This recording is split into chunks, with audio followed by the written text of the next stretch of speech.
করবে, তো তার রেসপেক্টের জায়গা থেকে আমি কোনো পোস্ট করিনি, দ্যাটস ইট। আচ্ছা, আবারও অভিযোগ, আজকে সবকিছু ক্লিয়ার করছি আমরা। আপনি দুইবার নাকি কেক নিয়ে একটা ব্যাপার উঠেছে, একবারই এসেছে, আমি একটু বলি, আবারও বলছি, কোনো সমস্যা নেই।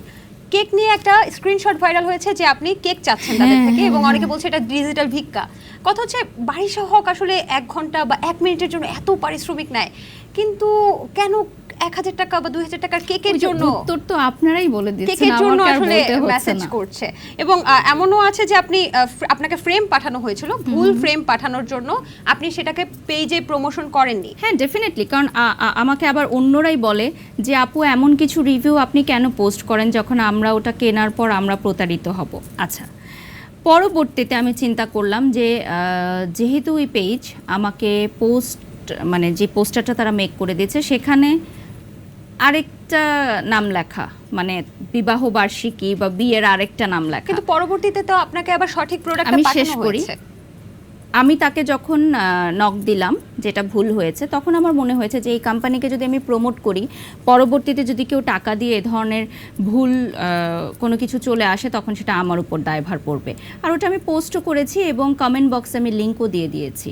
তো আর এটা কোনো পেইড প্রমোশন ছিল না, এটা পিআর ছিল। এবং পরবর্তীতে কিছু ঘটনা ঘটার পর আমরা আসলে পিআর নেওয়া টোটালি রূপে বন্ধ করে দিয়েছি। তো 1-2 জনের জন্য আসলে অনেকেই ভুক্তভোগী হতে হয়। এবং একটা সময় আমি অনেক উদ্যোক্তাদের ফ্রি কাজ করেছি, যেমন ওই কেকের বিষয়টা আপনি বললেন। আমি কিন্তু একটা কেকের ছবি পোস্ট করার জন্য বা একটা খাবার খাওয়ার জন্য আমি পারিশ্রমিক নিয়ে থাকি, কারণ ওটা আমি রিভিউ করছি। সেটা আসলে এখন এই প্রোগ্রামে বলার কোনো বিষয় না, এটা আমাদের পেজে যখন তারা অফিসিয়ালি কাজ করতে যাবে তখন তারা জানতে পারবে যে কত রেমুনারেশনটা চার্জ করা হয়। বাট আমি যেটা বলছিলাম যে বিনা পারিশ্রমিকে আমরা যাদেরকে কাজ করে দিয়েছি, এগুলো আমরা এখন বন্ধ করে দিয়েছি, কারণ মানুষের জন্য কোনো কিছু করে কোনো লাভ নাই। আচ্ছা, আপনাকে সাবেক সরকারের আমলে ডিবি অফিসে যেতে দেখা যেত, এখনো কি ডিবি অফিসে কোনো কারণে যেতে দেখা যেত না? হয়? আমি শুধু একবারই গেছিলাম, কারণ আমাদের একটা এভিয়েশনের বিজনেস আছে, আপনারা জানেন। সো সেই এভিয়েশনের বিজনেস নিয়ে কিছু ব্যাপারে আমাদের পারমিশন দরকার ছিল, দ্যাটস ওয়াই আমরা গেছিলাম।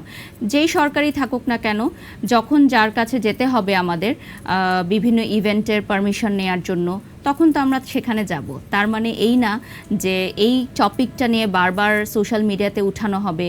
আমি এইসব ছবিগুলো ডিলিটও করিনি, সেই ভিডিওগুলোও ডিলিট করিনি, কারণ আমি তো কোনো দোষ করিনি, এটা তো কোনো অপরাধ না। সরকার চেঞ্জ হবে, আমরা আর্টিস্টরা আমাদের কাজ করে যাব, দ্যাটস ইট, ভেরি সিম্পল। আচ্ছা, আপনি রাস্তা দিয়ে হাঁটলে নাকি রাস্তায় জ্যাম লেগে যায়, এবং আপনি যে লিপস্টিকটা পরেন সেটাও নাকি ভাইরাল হয়ে যায়? সেটা তো আপনারা বলতে পারবেন, আমি বলতে পারবো না। এটা তো আপনিও বলেন না, আমি সেদিন রোডে দাঁড়িয়ে লাইভ করছিলাম, তো একটা গাড়ি থেমে গেছে, আমাকে দেখছিল, মানে বারিশাপু দাঁড়িয়ে আছে, তো পরপর সব গাড়ি থেমে গেছে, মানে একটা গাড়ি থামলে তো পরপর সব গাড়ি, তো পুরো রাস্তা জ্যাম হয়ে গেছে, তো হর্ন দিচ্ছে সবাই জোরে জোরে এবং সবাই দেখছে। তো পরবর্তীতে আমি বললাম যে এখানে দাঁড়ানো যাবে না, চলো চলে যাই, কারণ এখানে দাঁড়ালে রাস্তায় জ্যাম হয়ে যাচ্ছে। আপনি কি নোয়াখালীর মেয়ে? হ্যাঁ। সুন্দরী মেয়ে ইজ ইকুয়ালস টু নাকি নোয়াখালীর মেয়ে? না, আমি এটা একদিন পোস্ট দেখলাম, তো